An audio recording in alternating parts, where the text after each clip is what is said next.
Welcome back to London Real. This week we have Sébastien Foucan on the show. He's the founder of Freerunning and also starred in James Bond's Casino Royale.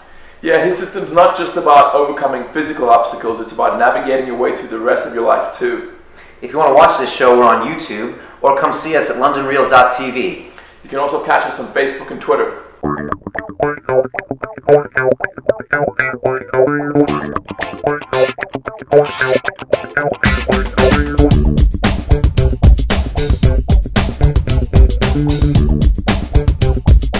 This is London Real. I am Brian Rose. This is Nick Gabriel, and joining us today is Mr. Sébastien Foucan. Hello. Who is one of the founders of Freerunning and Parkour, and in my opinion is the star of the first 10 minutes of James Bond movie Casino Royale. Thank you very much. Welcome, man. Well, thank you. Can you tell us what is Parkour and what is Freerunning and what's the difference? Parkour is the original name my friend and I we used when we started, because we started by shy play basically, and there is no real name to what we do except just moving. But the French word for away with obstacle or moving with obstacle is parcours, from the parcours or parcours du combattant, which is a parkour for fighters, like military. Okay. They've got this obstacle course. Mm-hmm. This is the origin of the name, as we call it, because we used to go outside and climbing obstacle and moving around and using the surrounding. And that was the first name, Parkour. Then my friend and I, we practiced for a long period of time, and then we start to have a different needs and sensitivity when we start to split and to move into different area, which my friend David keep the name Parkour and put a K, because normally it's Parcours. Okay. And David, it's kind of like decide to say, okay, I'm gonna do parkour, but it's gonna be Parkour, as people know. And me, because of my influence with martial art and everything, as I say, we always influenced by everything, but following Bruce Lee, in his book, he said like a name is just a name, and I decide, okay, I'm gonna switch name, and one of my friends say, what about free running, because it's free and just running. I say, okay, I go for it, and that's how I started naming Freerunning, and I started to call it like this in Jump London documentary. Yeah. Jump London, yeah. Jump Britain, around this. And people can see in Jump London documentary I use parkour and Freerunning almost at the same time, because it was just the beginning of me really decided to say, okay, now it's Freerunning. There is other guy also, when we started, they change also, they decide to call it art du déplacement. It's art of displacement, okay, or art of movement. They call it like this. It's less popular, but it is still the way they want to call their practice. We can say there is the basic move are the same. Mm-hmm. After it's more, the difference is more between the person. For me, Freerunning is more my own personal method or practicing, mm-hmm, where I can include everything I like.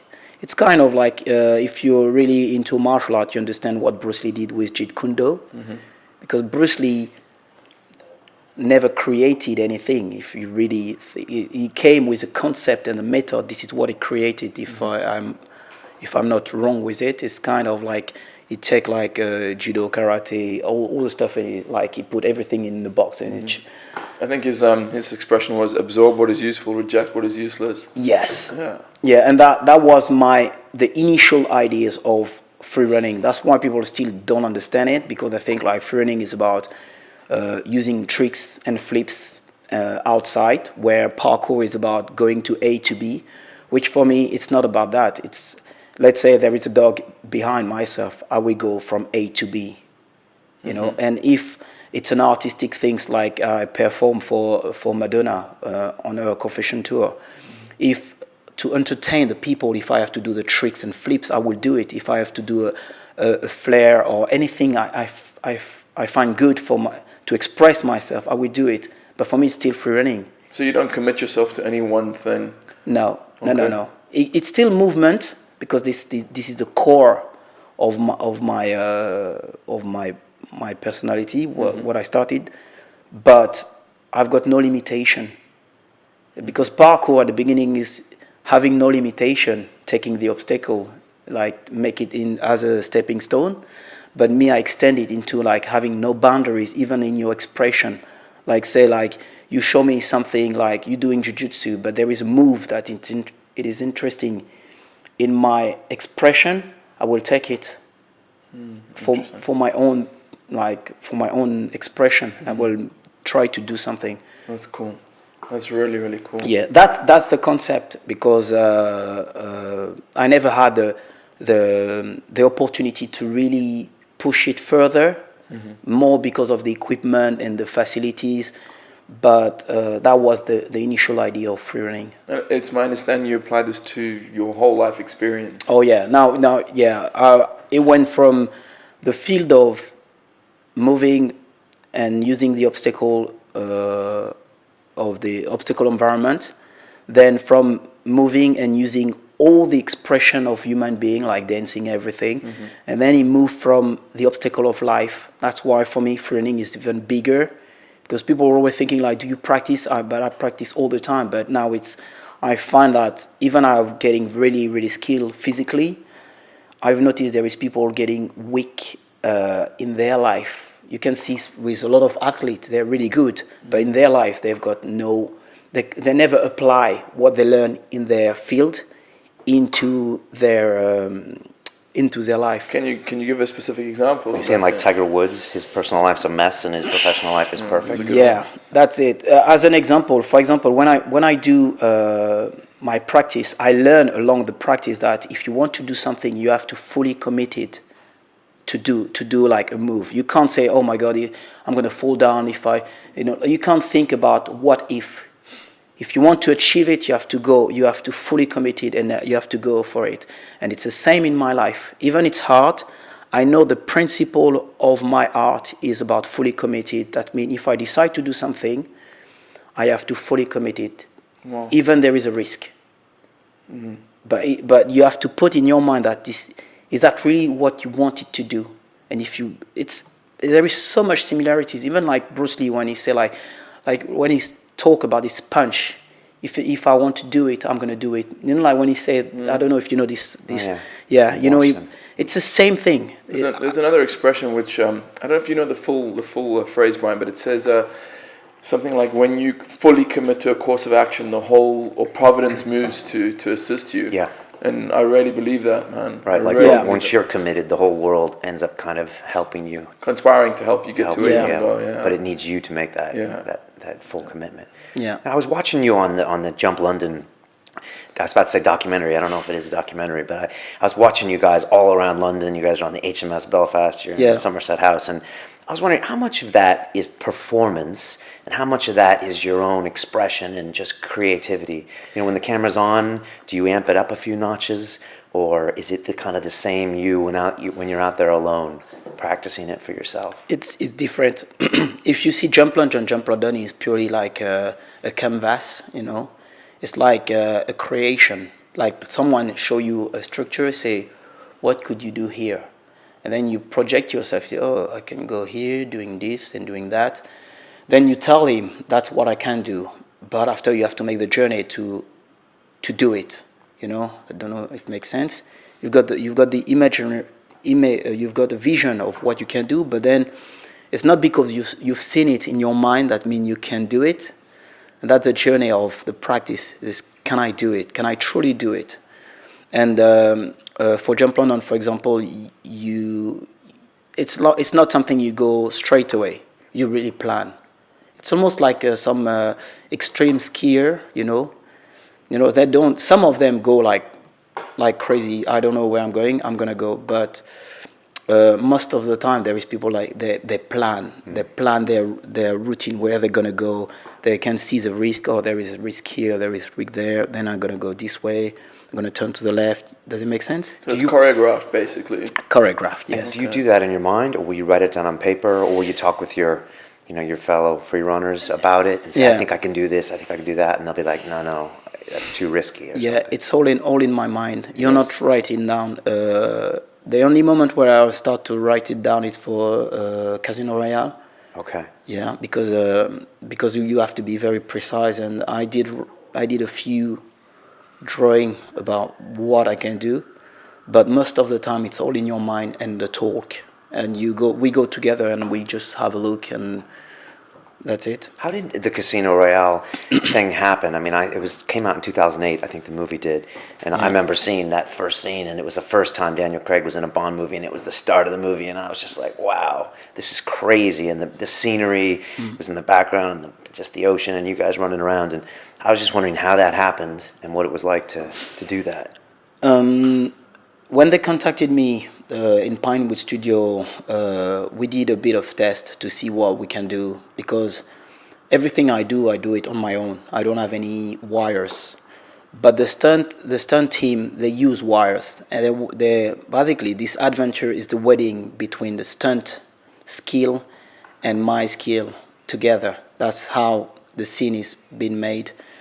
And we did some tests with the wires, and I really enjoy it, because it's not like there is some movie where people use wires but they don't have skill. That means you just pull them, and sometimes you just see it. It's just like, it's not real. Right. But the beauty with the wires, it gives you the opportunity to fully express yourself. That means you can try many times, which normally when I practice on my own, you've got one chance. You can't do mistake. Now with the wires, you can even extend even more. You say, oh, let's go crazy. That's what's happened with the Casino Royale. It's because they give me the opportunity to go crazy, to do something I will never try in a real life, because it's one of jump. Right. Did you help choreograph a lot of that, or with ideas and? Yeah, basically it's purely the parkour as a roots at the beginning. It's like A to B. Right. They knew like Bond will chase you from here, and you have to end up there. And basically now you just walk around and say, okay, usually people go this way, I go that way. And after they say, how could you do that? And I show them, this is how I can do that. That's so cool. And the good point also, because of the movie, you can add stuff. Usually I go outside and, okay, this is the way. I go this way, or I go this way. But now I say, but could you put one box here, or it looks like it's random box and something like that? And then that's where the choreography is coming, where we can really, I think it's a beauty. It's almost like a dancing, because they can add stuff and looks random, but it helps your performance. It's fantastic, because you do like, rather than just, how can I explain that? It's the fact they put a box, like the velocity and the way how you're running, it help. That means you don't have you take away all the restriction, basically. It's almost like it looks like an obstacle, but for you it seems like an asset, having some of these things in your way. Yeah. I was watching that Casino Royale scene last night, every little detail, and you like run through the sand coming off of that dump truck, and like you jump through that really high window, and then Daniel Craig blasts through the wall, and it almost accentuates what you're doing as an art, and then Daniel Craig's just blasting through, and it was a great kind of a way to see your way versus the other way. Yeah, I really enjoy it, because, as I say, it's not only me performing. That's what I loved in the movie. It's you have to be modest. I arrived there really, really humble, because people have skill there. They're the best. They're really on the top of their game. And the stunt guy, they're really, really skilled. Not only it's not about falling down on a crash mat. It's a really, really skilled with wires, with a crane, with so many stuff, car driving and all this stuff. And but it's really working together as a team. You trust people. When we do the chase and there is a car, each car there is a stunt guy. He has to do a certain routine, and you have to trust each other. So, even the wires, the guy who attached the wires in your back, Like this is something I've never used to do. It's just like, cool. like, yeah. Because parkour is a solo effort normally, right? Yeah. And now you have to trust all these guys. Yeah. And one wrong wire or one wrong car, and it's your knee or Yeah. something, right? I was just thinking when you said it's some people see like a box as an obstacle, and then the parkour guy sees it as an asset. I guess what in this current phase of your life is you're trying to become the human being who he's going through life, and let's say his wife drops the bomb that she wants to divorce him. Like, if you've internalized that parkour mentality, then you're like, okay, cool. How can I make this work towards my advantage? You know what I mean? I mean, the ultimate human being could probably do that. Yeah. And I think there is an analogy for not only the parkour freerunning. It's also an analogy for many disciplines. But you need to have the skill to translate it.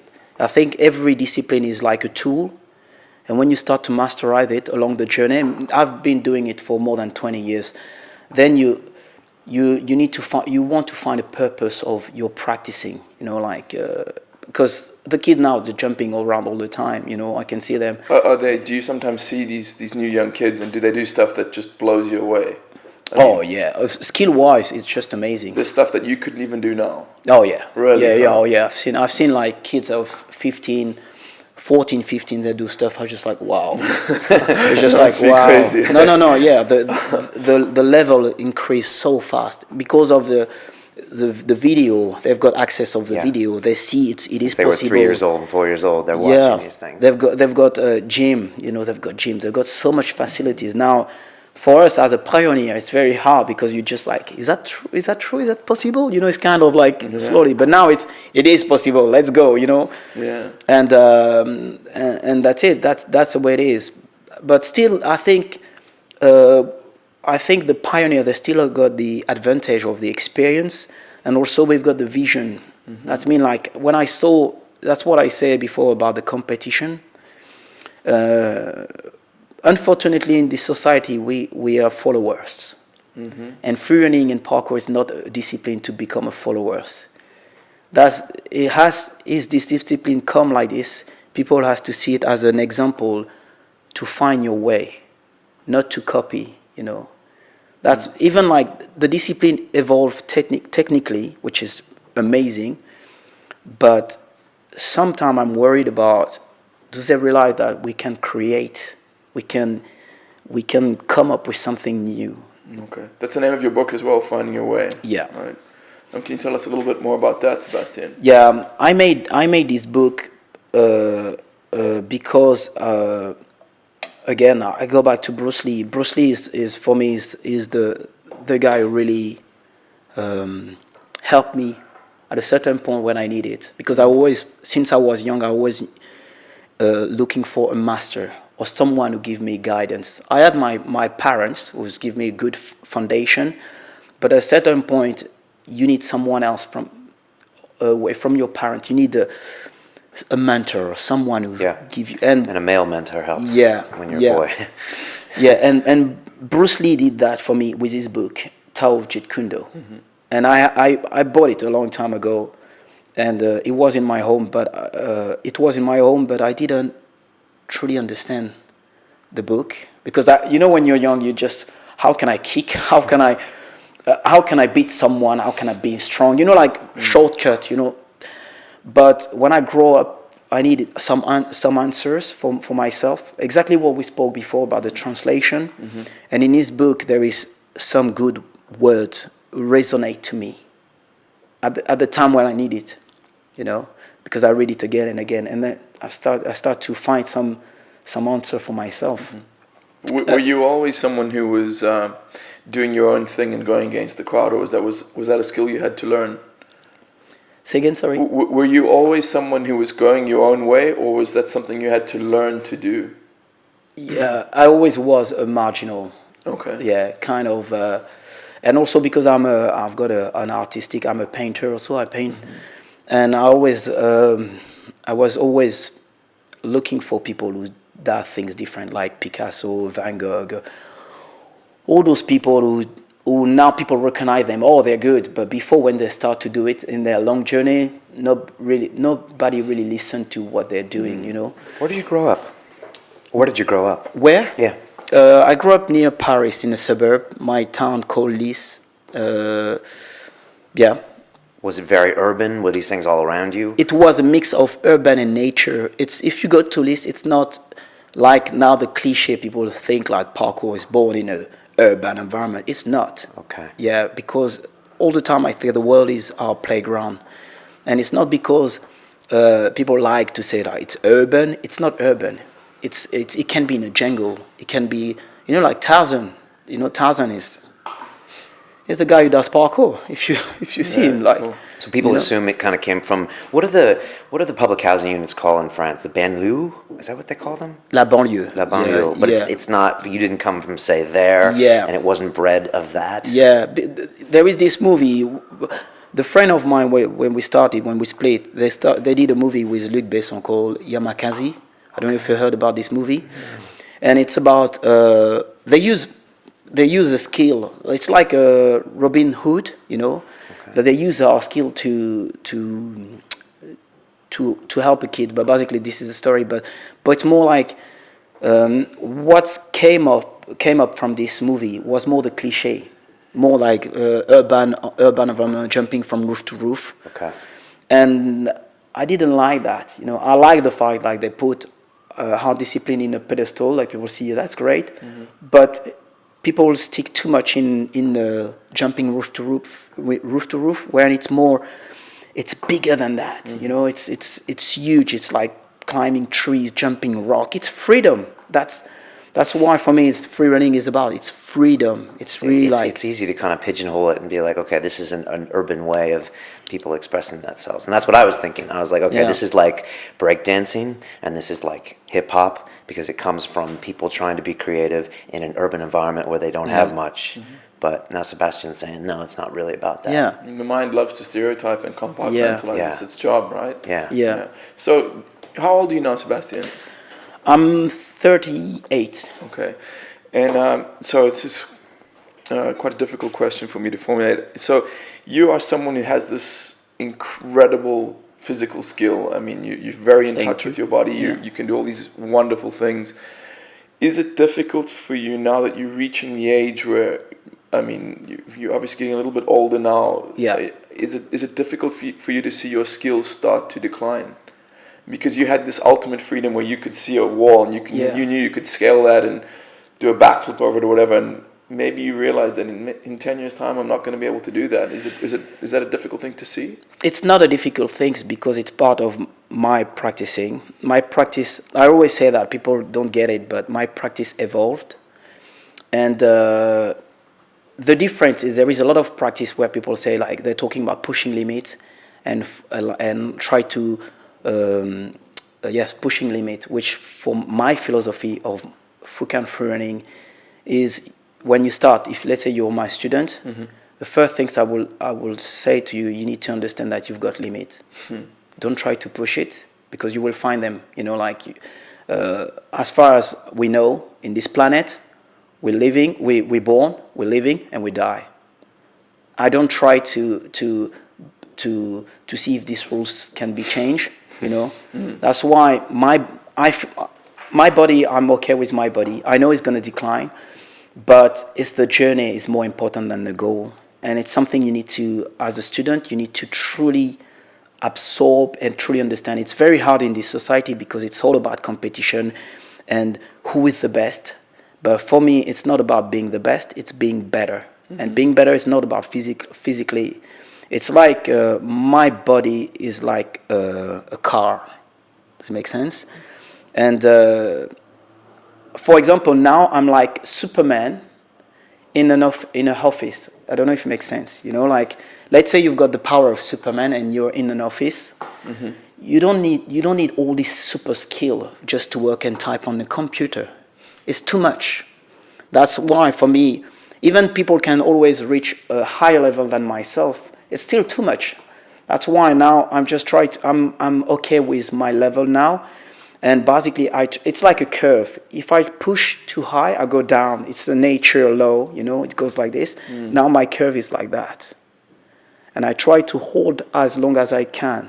Does it make sense? Yeah, it's that Japanese concept of kaizen, which is incremental improvements every day lead to a long-term large jump in ability. Is that what you mean? Yeah, it's definitely this. It's more like understand like it's listen to your body. You know, when we walk, we talk about this, about listening to your body. My body telling me about everything, about the environment. Now we know it's autumn, for example.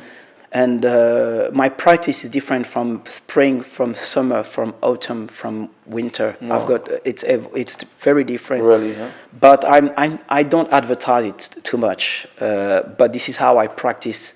Because you're so in tune with nature and yourself that you can tell this. Yeah. So what would be an example of the difference between your autumn and your summer training? Could you? But basically, spring is awaken. I call it awaken spring.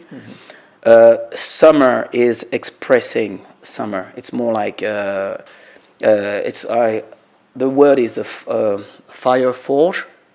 Does it make sense? It's more like this is more summer. You're expressing yourself. When autumn's coming, it's like when the les feuilles, the leaves going down. You can see it, and I call it smooth autumn. I mean, all your practice has to be smooth. That's how I practice in autumn as much as I can, because sometimes I've got something to do. I can have a movie and they ask me to jump, but people don't see it. But I try as much as I can to really. People don't see it, but I try to not make it obvious. But I try to really save my energy when autumn's coming, and when winter's coming, I call it like it's kind of bubble, and I call it the sanctuary winter. It's where I practice more mentally, and I let my body become in this kind of bubble, and I try to not be distracted by how can I say that, the environment around, like like the bear hibernating.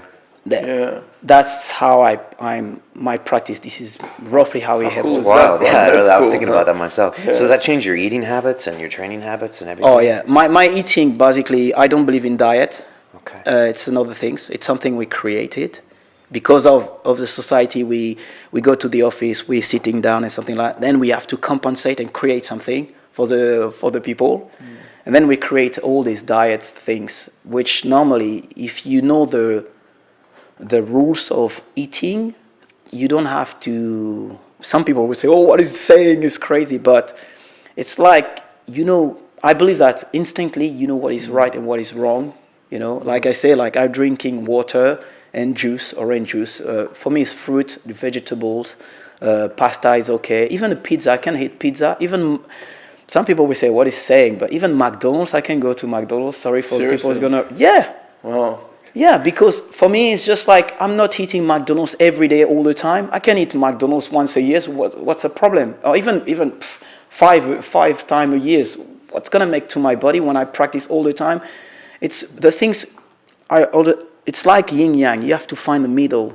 If you're an extreme in any way, it's not good. I don't want to eat salad all my life. It's boring, It's not sustainable either. If you try, I think you're going to go insane. It's like for me, it's like when I say people like I don't do push-ups and pull-ups. I don't do like sit-ups. I hate that. I can't do that. I can't do it for fun. Like say, let's do it, but for me, it's not. I like climbing. I like playing, like when we were kids, and that's all my practice is made like that. That's why sometimes it's very hard when people come to me and say, "Could you teach me?" It's just like. It's for me, it's I don't want to sound like I say, I'm not a master. I'm just follow my own way. Yeah. And maybe I would say, oh, sorry guys, it's absolutely wrong. Don't follow me. But I follow my instinct. My instincts tell me, oh my God, running is getting boring, man. And I need to find a way. Like I said to you, like when you say to me, what you do this weekend, I say, I'm going to play football. I play football with my friend. I'm running. My cardio is working, but I don't think about my cardio because I'm having fun. Mm-hmm. That makes sense. And what else is like your training regimen then for like a week? In even any one of those seasons, like you said, you don't do push-ups, you don't do pull-ups. What do you do? I don't do this, but I do. people need to know. So I'm a kind of paradox. And I do, if you go to in my home, I've got the bar, you know, like when you do pull-ups, but I don't use it to do pull-ups. I use it just to hang around, you know, like I play with it. I've got a rope. I love rope. Jumping rope. Okay. But it's the influence of the things I've seen. I've seen Rocky. I've seen, you know, like, and I like seeing someone with rope, you know, like boxing. You know, it looks cool, and I do it just for fun. But I don't have set. It's not set. Okay. But my concept is like always a movement concept. I've got a you know, like dumbbell. Yeah, I've got this, but I don't know how many reps or something. I can be on the phone and just doing, you know, it's That's just so like cool. This is the complete opposite of You what know, I do. Me as well. I write down my workout. I'm doing 12 reps and 3 I sets. was just in the gym and I was like 20 kettlebell swings, then you got to 20 snatches. I don't want to do any more. Don't be a pussy. Yeah, like that's me. Yeah, you see, And but it's winter that's and your cold way. out, and I'm like, you gotta go because you go every Friday. You know, hang but out with this guy more, bro. You know, but I used to do that because I did military service. I've got a strong background with sport. My brother did the Olympic. You know, I know about this. I used to love it. You know, but now I try to be, as I say, brave and follow my intuition. That's only me. It's just like follow your intuition. But everything is here. I've got something to do like handstand. I've got a lot of stuff. I've got the, you know, like the. The grip strength. I've got the grip strengths. I've got the one like do like the ball that spins. Powerball, spin, you know, tricky. because it's just from the kids. We've got curiosity, and I would like to keep this curiosity. I don't like extreme people say, yeah, but now you say you like this, you have to keep like that. Listen, no, I'm experimenting like we were where we were kids. That's everything start where we were kids, and then when we grow up, some people say, "No, this is how we should Life do gets it." serious, right? You know. But remember, when we were kids, it's like surfing, yeah, skiing, yeah, boxing, yeah, football, yeah, tennis, yeah. You know, everything was because you want to experiment. When we grow, it's just like, no, that's my thing. Yeah, it's interesting. Hey, Brian, think about this, man. That's crazy. I've been having this thought for the past few months. Imagine if the one question you asked yourself before making any decision was, is this fun? Or is this going to be fun? And that's the rule, the one rule you live by. What do you think would happen? I mean, seriously, what do you think would happen? I think it's a good question to ask anyways, but I think, you know, you might be homeless. But you should ask it more often. I mean, I'm thinking of what he's saying now, and I'm like, dude, I'm going to get back into gymnastics or something that's fun, because, you know, going to the gym, just going to the gym and lifting weights and even kettlebells, I mean, like, after a while, you're like... It gets boring, dude. And I like this whole idea of rotating it with the seasons, because the weather's changing around you, the sun's going down earlier, your mind is different, and you should be doing different things. Right? Every living creature, we are rules by cycling and by the environment. You can avoid that. You can say everything you want, I'm strong whatsoever. The winter affect yourself, the autumn affect yourself, the sun affect yourself, the moon affect yourself, everything. You can see the women where they're pregnant. You can hear how they talk about their menstruation, how you call it. You know, they affect by we are connected with the universe. Even we're no more animals, we're still connected. We can't avoid that. It's like, you know, when you came, you say like it's cold, you know, and we're different. I'm from Caribbean. That means my genes and even my melanin, you know, the sun is different. Like, we should be more aware of that than, for me, like a number of repetition, because that's how your practice will be. You will be so much connected with yourself. Let's say you wake up and say, now I feel inside I really want to run. It's different, like, oh, I have to go to run. Yeah. It's very different. It's absolutely different. And let's say you now, because even me, I'm not the master. I'm like, I go against what the society is made. That, for me, it's an effort. And normally it's supposed to be something absolutely natural. And could you imagine, that's why I created my Foucan Freerunning Academy, because I would like to have my own community where we share together. It's not like listen to Seb. It's like a guidance. Like we see the path, and all together we go and we experiment.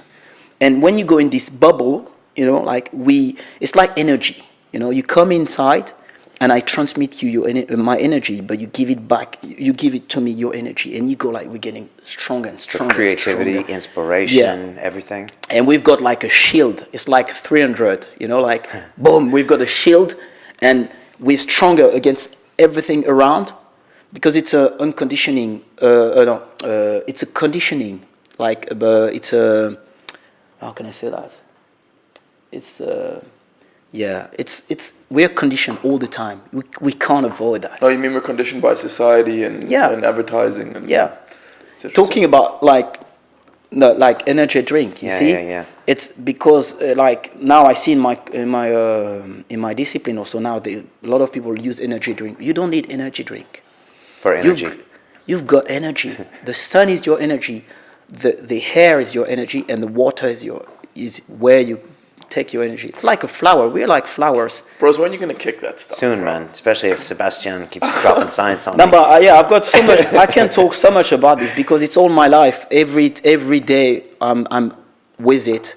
You can, there is food, proper food like eating, but there is different type of food like image. I don't know if especially the people that sport. If you watch, I show you, depend on who you are, but I show you pictures. If the guy is really fit with a lot of muscle and sweat, you feel like, oh, I want to train. Did you ever feel that? Or you see a video or someone does something. Because you're influenced by what you see. And you feel it. It's because my belief, because everything is energy. You can see differently. So, it's a picture, but it's energy. The guy transmitted his energy to you. And then you feel like, oh my God, I feel pumped. I feel like, because you recharge your battery straight away. Because then that's one of the things. You can recharge your battery with seeing something. You can recharge your battery by smelling something. You can recharge your battery with some people like doing massage, And by hearing something, people listening to this. Hearing music. For me, like sometimes, we listen to music or someone say something to you, just like straight away, just like, whoa, And that's I call it type of food. It's different type of food. But I don't want to go too far with it, but basically the freerunning evolved. There is 8 branches in my freerunning practicing, and but everything I say to you is part of that, and it's influence, and it's the way of finding harmony, and all these branches are linked, and when you're too much in one branch, like say body, if you're too much about your body, you're missing all the stuff. That's why people like so much into sport, but they're thinking like, something is missing in my life, And there is some martial art where it's not only about your body, it's about also your spirit, it's about your environment, Is this what your book is about? I mean, do you break that down in your book? Go back to my book. My book was just the beginning, an introduction about how we can translate the practice, the physical practice, into life practice. That's a demonstration about how I see my life and how I interpret what is my journey, basically. Okay. And there is some few message there I put to help the people who will need it. It's very easy to read. It's not a book like, wow, my God, it's. When I was 3 years old, in the Caribbean. No. It's not a tutorial. To roll, you have to do this. It's not a book, storytelling. It's more like there is a message, very simple sentence. But Did you think about Bruce Lee's book when you were writing it? Definitely. Okay. That was for me. That was my inspiration, and I tried to do the same thing in my own way. Okay. What's it called? Your book? Freerunning, Find Your Way. Find Your Way. Yeah. You talked about your academy. Is that academy in London? Yeah. And where is it? And what do you do? I'm trying to imagine his academy. Like, is it a bunch of buildings? For the moment, my academy is outdoors because it's the cheapest. I'm going outdoors and I'm teaching. I'm still looking for a gym. I'm really actively looking for a place. But touch wood, I hope to reach my dream when I'm gonna have the facilities and the power to open what I wanted to open. It's something bigger than just having a gym. Mm-hmm. It's when you listen to everything I say, this is how strong it has to be. When you come Sounds like a cult. Yeah, but cult is you can see two things, you know. There is the bad way of, my God, I don't want to go. But for me, I would like to create something where it's absolutely positive. As I say, it starts by, I'm not the master. You know, you can go in, you can go out. You know, it's not about, oh, this is the rules. There is no rules. That already will make sure that it's not a cult, because a cult requires some guy to be saying it's my way. Yeah, you know what I mean? But I think you can avoid that, because even free running now, I say free running is not like this, like that. People made it as they want, and I realized, okay, I'm okay with it. But I would like to create something where it's strong enough, people understand the concept, the big concept, to not go everywhere, because they will go everywhere. But just to see the path, and then we go for it. But you need to have something strong enough, people understand what is the principle when I talk about the energy and the food and all these things. It's a big principle. And then after, people go inside to do what they want. But I will never go and say, no, you're wrong, because I don't even know if I'm right. That's you see, cool. that's Sebastian, you heard about you talking about that. I'm like, you're from the Caribbean, grew up in France. Yeah. Why are you in London? I'm sure you could live anywhere in the world. yes. Why are you here? Why London? Because I love London, and my heart for the moment is in London. How long have you been here? I've been here for 1 year now, but before that, I've been coming and go back to France like regularly, and I've got so many friends here. They capture the philosophy so quickly compared to where I used to live. Where I used to live, they pick up the cliché first, and they really want to stick to the cliché. Where here they pick up the culture, you know, like the something inside deeper. And I got so many friends. I've got my agent here. Everything happened from here, and you feel you want to give it back. That's my feeling, but I'm not attached to one place. The world is my playground. That's cool. And what do you love about London? I think there is an open-minded. I think it's the thing seems possible here.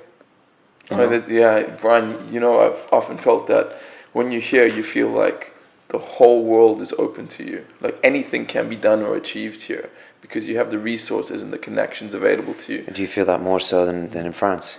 Oh yeah, for me, yeah. Sorry to say that, but that's a fact. I was there for 10 years. I tried a lot to really push and to make people understand my ideas, but it never resonate.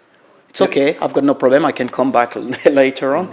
But here, as I say, it's like don't try to force. You just follow where the vibe is. And for me, the vibe is here. I can feel it. It's just like, even now we're talking here. Like, you see, just we're here.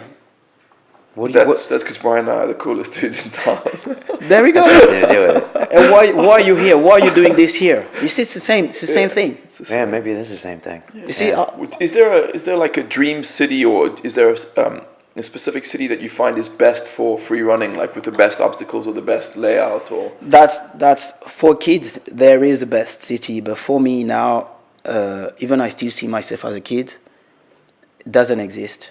It's a mistake. I think the next will be the best, and you can't be attached to one place because you're no more flexible and you're no more like open.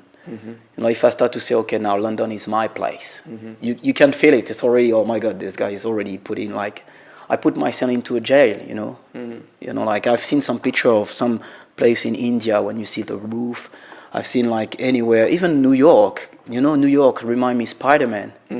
It depends where you project your imagination. But for me, like, New York, jumping roof. Even the roof is big. Have you done free running in New York? Yeah, I used to be in New York. Yeah, I used to do in New York. Yeah. cool. You must have a city. I mean, you must look at Rio de Janeiro and the favelas and be like, okay. Yeah, you see, like. So there's no one specific place that you think is better than any other? Yeah, you want to practice everywhere. In a jungle, I want to go in a jungle, like. That would be crazy. Lost myself, but you just have to take off all the insect of the animals. What do they think of free running in Paris? I was watching that Jump London documentary, and I noticed it wasn't called Jump Paris, and I was like, wait, it's really strange that the people in a country that, you know, for thousands of years they're enemies, and now Sebastian's doing this hour-long show here. I think it's weird because for a long time people say, "What's going on with where you're living?" I say, "I don't know. I don't know. There is no explanation for this." But I think it's also a problem of research, like what is possible. Here, the thing seems more possible. Where in France, I think sometimes you need to have more discussion, more some people to agree. Like it's more bureaucratic. Yeah, yeah. It looks like it's very, very hard to make the things moving forward. And yeah, it's pretty hard for that. Yeah, and money-wise, I think there is some issues that again I can't blame because it's above my understanding. But I can see there is something stopping me to evolve. So you just kind of flow like water and you move to London, basically. Yeah. Did you have a lot of resistance from your friends and family and teachers when you had this out there idea you wanted to do something like free running and this is what you wanted to make your career out of? Free running, now it's the name, like resonating for people, but it wasn't a discipline. It was just like, let's say, as a friend, we just play around, and we never planned to create something. Oh, I see. That's why, like, for my parents, they never see, like, they never say, "Oh, now you stop your thing," or something. It wasn't like official like it is now. Mm-hmm. Go back to, we were like just 3-5 kids jumping around. Nobody noticed it. It's just like, you know, they don't, you know, they don't really care. Now it's become huge. Like someone climbing said, go down because it's too much because regularly people climbing. But I've never, even like with authorities, police, we never had any problem. Okay. You know, like if you go to Leeds or in Évry, in the town, the policemen they know who we are. Mm-hmm. And even like you can't be chased by the police because they know where you're living. You don't have to run; they just come. You know. I guess it was more of an internal struggle then because you had to look around and see all your friends who were going to university or who were getting like regular jobs, and you had to make the decision to say, no, I'm going my own way. I'm going to find my own way. Yeah. But also the reality of it is, but first I've never been good at school. Mm-hmm. I was really really bad, I can say, at school. That I struggling to find my way in this school system. You know, like I always find I was like late and not in same level as the others, you know, like really hard to study. Really, I fucking hated school. Really, you see, I fucking hated it. And the thing is, I think is you should get lucky to find a good teachers because he has to be patient because sometimes you know school it's not a time to take your time and to wait for the people who are behind. You know, it's just like this is the program, you have to catch the program. You know, and now I'm learning a lot. I really like to learn. I learn English, you know, I study English because it came from the passion. And I start to understand like, oh, now I can learn anything now. But before I was closed. I was really like, no, all the thing is bullshit. You know, kind of like they're lying to myself. You know, like when I saw like some formula on the board and like when you do math, you know, and you x to blah blah blah blah blah. And as a kid, for my question, like, but what is the purpose of this for me outside? And they can't answer to me. Like, oh, shut up! You just write this down, and you know, like. But I wasn't stupid, and I didn't want to interrupt the class. But my question was very honest and clear. As a kid, like let's say I want to buy food.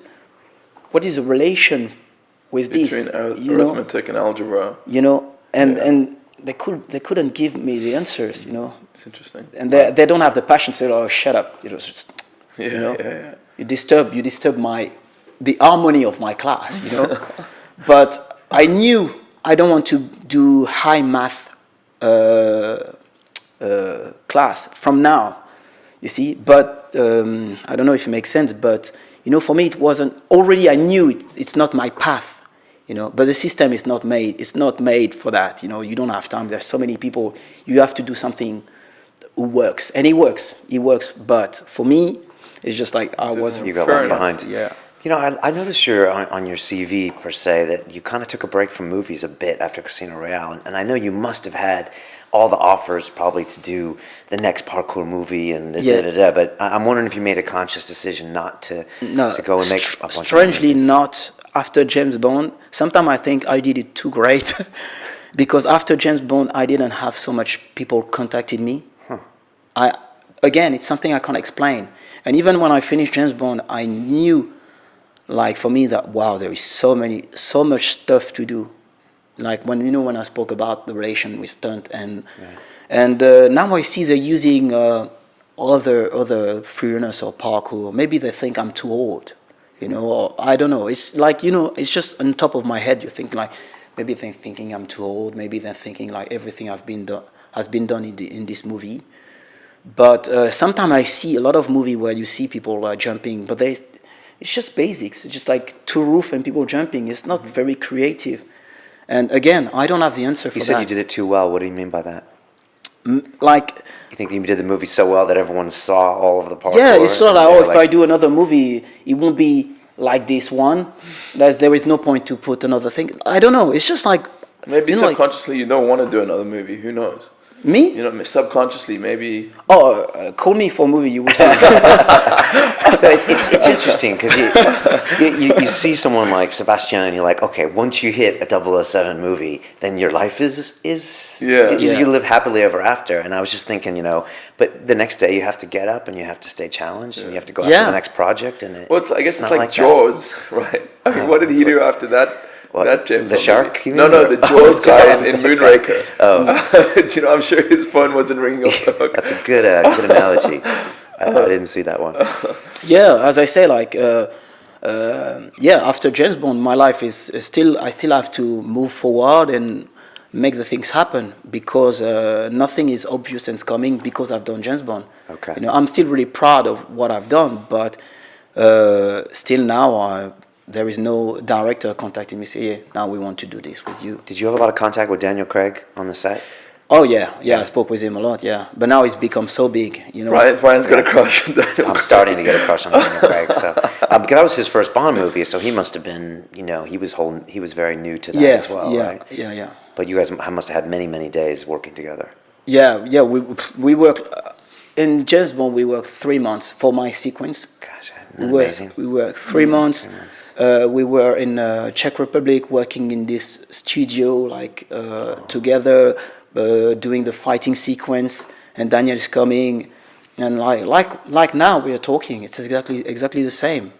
That's what I love with movie also. It's really like we working together for one purpose, is to make this masterpiece and to make it works, and that was good. Yeah. Is it strange? I've heard in movies you can have these really intense relations with your co-stars, and then you never see them again. Yeah. Is that weird? Yeah. Oh, that's something I always remember. That I find this in entertaining environment because 2006 I've been working 3 months on James Bond Casino Royale. Then I've been working 6 months straight away. Flew to California and preparing the Madonna Confession tour. Okay. But when it's finished, it's just like, bye-bye, see you, and you get in a little bit in contact. You still get contact, but it's gone. Gone.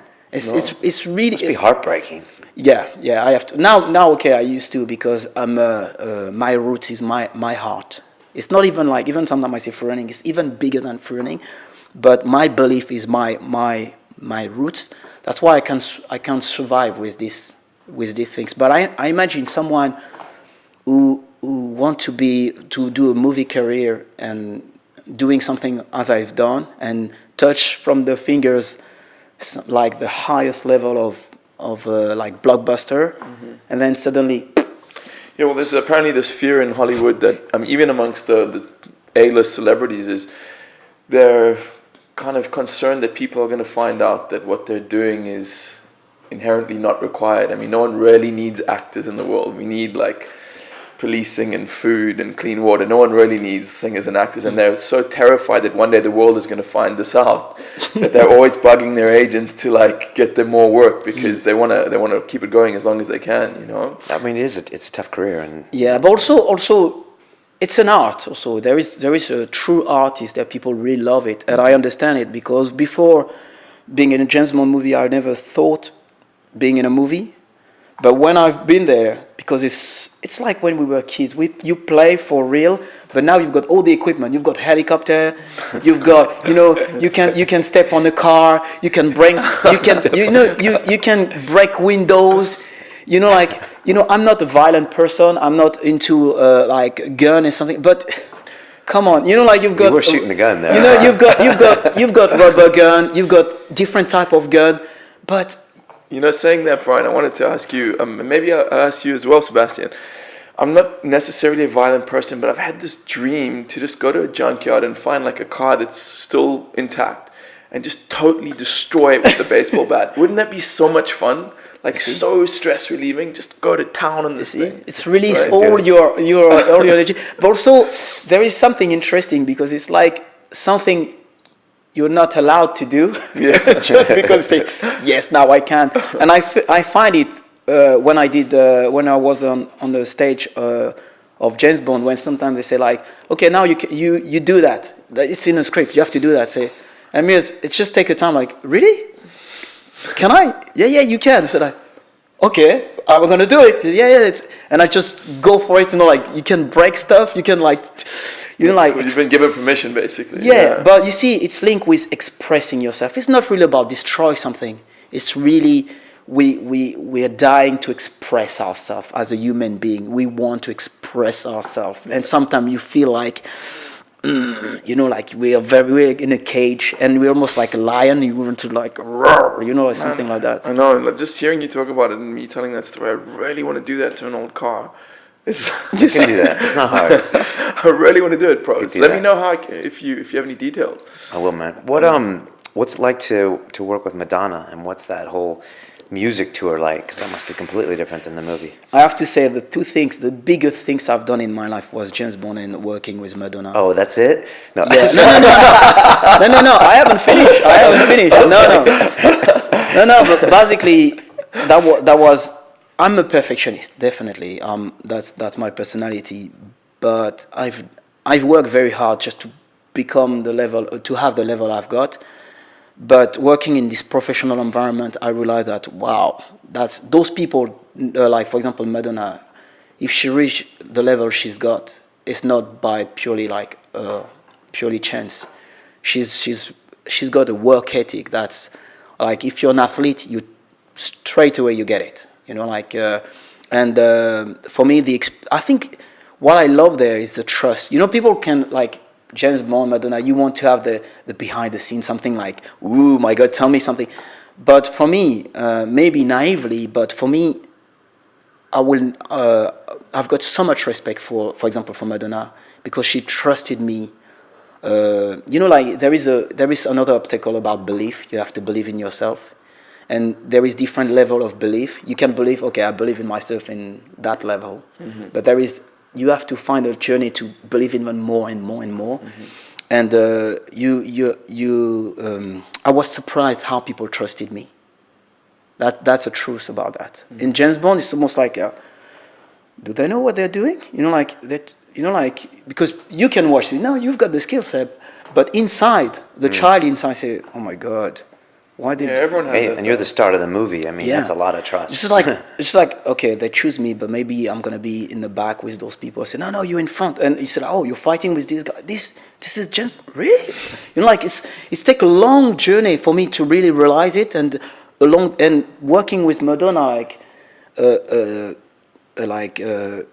she invited me in her house, but I grew up with her song, she's a superstar, wow. And it's like you're dreaming, is that a dream, And I remember stopping myself and say to her wow, my life is crazy. And she said to me what should I say, And I was like, okay, yeah, she's right, Bird life is crazy, huh? Because but I understand the journey of becoming like successful, and also you can become a target, when you become really successful, people like want to see your weakness, and they're like, people want to judge you. But for me, when I work with her, she trusted me. She gave me like the full liberty. She said like, okay, you do the stage. Okay, I want your stuff on stage. Go for it. You work with a choreographer, all this stuff. Just like, like all the measurement, all this stuff, drawing the stage, casting the guy. Well, she's like, she let you do all that. Go for it. She's like, like, wow. It's a lot. And she's a superstar. It's not like, someone is good in his job. She's a legend. For me, it's just like, oh my God. And she trusted me. That's something I will never forget in my life. And people can say anything. I just always like, as far as I'm concerned, from the beginning when I met her, when I, it's just like, it's all I can say. It's trust, work ethic. You go on stage, you work very hard. She's very demanding, but she's really demanding on herself also. There is people can really be hard on yourself, but they don't do nothing. It's just like, and you're pissed off for that because you say like, yeah, you're asking me to push, but they don't push. But she pushed herself really, really. That's interesting. Yeah. And 6 months on tour, what's that like? Just traveling everywhere, exhausting or fun? That's probably the biggest audience you've had. It's a mix. Oh my God, the first show, my hand shaking like I've never felt my body shaking like that. Because everybody I think we had like 50,000 people to 10,000 for 30,000 people on stage. Like it's huge. You can feel like when people screaming, like the vibe in like the entire stadium vibrate like. It's because I came from the top and I was like holding in the first show. It was just the friend and family show. It wasn't the real one, but there is a lot of people already. Yeah. My hand was like shaking. I tried to really breathe, calm down, breathe, Seb, breathe, and my hand was like that. Yeah, how do you perform when your hands are shaking? And people can see it's like you can't show that. You need to show like I'm confident, but my hand was like that. I was like I can control my hand, and my heart was beating so hard. Like I did 2 steps. The first, I was already exhausted. Just to start my routine, I was absolutely exhausted just because my heart was like, and I finished. I was in the backstage. I was almost dying. I said, I need fresh air. Don't touch me. It was like, that's an adrenaline dump, basically. And the 6 months for me, it was really hard because also I break my wrist. On the tour, I break my wrist 1 week before we start. Oh, you broke your wrist. Oh, yeah, okay. Yeah. And but I spoke with Madonna, and it was pretty tough to prepare the show. And one day she contacted me and she said like, okay, I would like your word to say to me if it's possible or not, if we can do it or not. And I said to her, yes, we can do it. And I give my word, and I'm a guy with word, like when you're athlete, you always have some stuff like this, and I give my word, but I fall down. We rehearsed the show, and I was tired at the end of the day, and for one second I missed my focus, and doing my handstand, and I fall down from pretty high, and lucky me, I just broke my wrist. All it took was 1 second of distraction. Yeah. And I thought everything was okay, and I was about to climb up and doing my handstand again. It's like when you fall down on a horse, you have to. Back up. And I remember the lady saying, no, don't do it. Wait, and I wait. But the day after, when I wake up, I couldn't move my hand. I was like, oh my God, there is something. That sucks. And yeah. And then after, okay, Seb, what do you want to do? I say, okay, we go on tour. So you just worked around it? I did 6 months with a broken wrist, and I had to like do the bandage. So you just didn't use that hand? No, I did use it. If you see each time I climb up, I can hear my bone like. Fucking hell, bro. That's why when you ask me how was it was a bit between pain and enjoyable, because I knew it's something you do once in your life. Yeah. And I made my decision. That's why I don't blame anyone for this. I fall down, and it's a lesson also for the people. You know, never blame anyone. It's just like you decide, you choose your life. You know, and I made the decision, and I remember like each time I have to really get pumped. Like, I'm gonna go, and I have to do the show. And when it's finished, I was like, ice everywhere. Yeah. How many shows?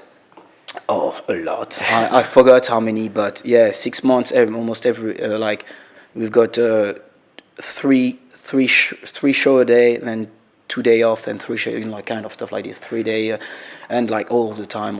Then you still have to rehearse. It's not like you've got only the show. You have to do the rehearsal also.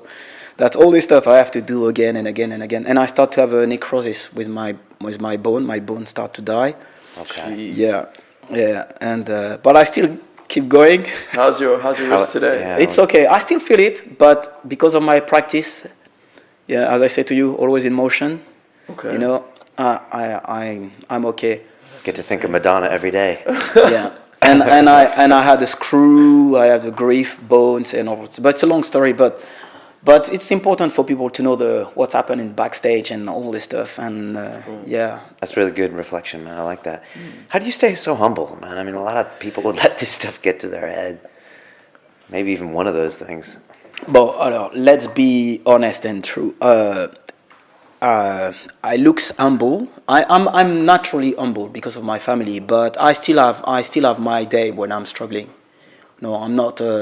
Again, I always say like I'm not a master. I can say a nice word, but we're all the same, you know. Yeah. Struggling with humility, yeah, I mean. Yeah, if everything. Now, humility. I'm naturally.